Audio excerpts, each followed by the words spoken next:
ফুলকপির ঝোলের জন্য 3টে ডিম সেদ্ধ করে নিয়েছি। তারপরে নিয়েছি পেঁয়াজ কুচি, আদা কুচি, রসুন কুচি, টমেটো কুচি আর নিয়েছি কাঁচা লঙ্কা। এরপরে এখানে আলুগুলো ডুমো ডুমো করে কেটে নিয়েছি। তারপরে নুন হলুদ দিয়ে ভেজে তুলে রাখবো।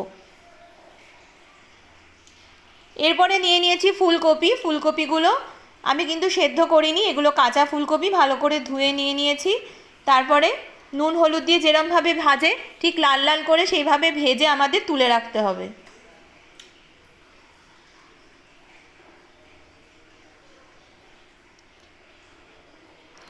এরপরে আরও একটু সর্ষের তেল দিয়ে দিলাম।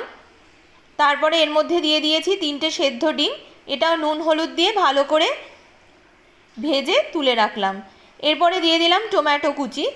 এখানে 2টো মিডিয়াম সাইজের টমেটো কুচি করে দিয়ে দিয়েছি তেলে। তারপরে দিয়ে দিয়েছি লঙ্কার গুঁড়ো 1/2 চামচ।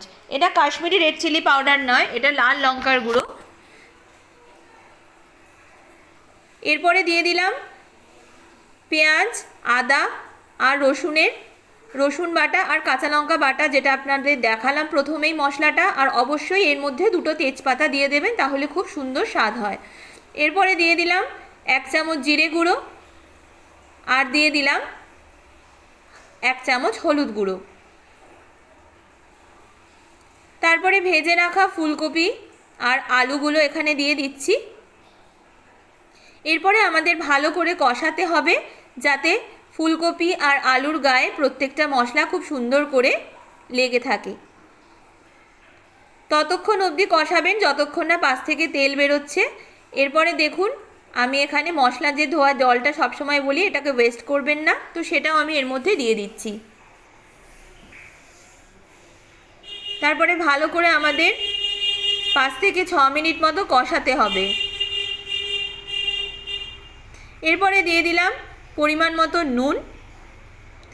নুনটা দেওয়ার পরে আবার আমরা এখানে নাড়াচাড়া করে নেব। তারপরে দিয়ে দিলাম গরম জল। জল এখানে সেই পরিমাপে দেবেন যাতে আলু আর ফুলকপিগুলো ডুবে থাকে, কিন্তু বেশি জল দেবেন না, তাহলে টেস্ট নষ্ট হয়ে যায়। পরিমিত জল দেওয়ার চেষ্টা করবেন। এরপরে একটা ঢাকা দিয়ে দিলাম থালা দিয়ে, যাতে ভালোভাবে আলু ফুলকপিগুলো সেদ্ধ হয়ে যায়। 10 মিনিট মতো ঢাকা দিয়ে রেখেছিলাম। এরপরে আমি এর মধ্যে দিয়ে দিচ্ছি সেদ্ধ করে রাখা 3টে ডিম। তারপরে ভালো করে একদম মিডিয়াম ফ্লেমে দিয়ে আমি এটাকে ঝোলটাকে একটু কমাবো। ব্যাস, আমার আলু ফুলকপি আর ডিমের এই সুস্বাদু ঝোলটা একদম রেডি।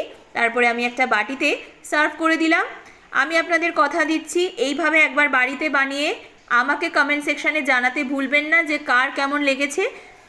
যদি এই রান্নাটা ভালো লেগে থাকে অবশ্যই মাম্পি রান্নাবাটি চ্যানেলটা সাবস্ক্রাইব করে দেবেন আগামী দিনের আরও নতুন নতুন রেসিপি পাওয়ার জন্য। সবাই ভালো থাকবেন, সুস্থ থাকবেন।